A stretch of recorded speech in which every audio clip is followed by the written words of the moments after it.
ছোট্ট গ্রাম, আর সেই গ্রামের নাম ছিল মোহনপুর।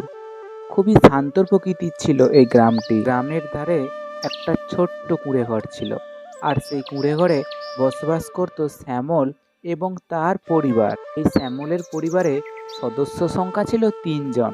শ্যামল, তার ছেলে শ্যাম এবং তার স্ত্রী শ্যামল।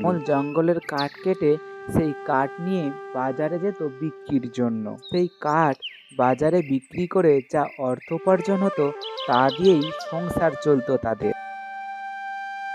ওরে বাবা, এটা আবার কি সব?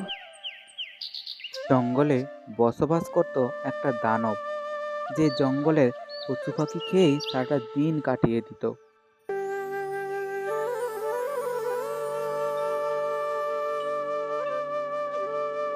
বলি কই গো, সকাল তো হলো, বাজারে যেতে হবে না নাকি?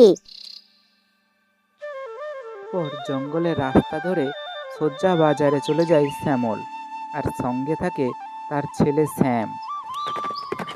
ওই রাজ্যের একটা রাজা ছিল, যার নাম ছিল মোহনলাল। তিনি তার ঘোড়ায় চেপে একজন সৈনিকের সাথে বনে এসেছিলেন শিকারের জন্য। মানে শিকার না পেয়ে গভীর জঙ্গল এসে পড়ে রাজা, আর তারপরে কিছু একটা যেন শব্দ শুনতে পায় রাজা। আর শেষমেশ দেখা হয় ওই দানবটার সাথে। কিন্তু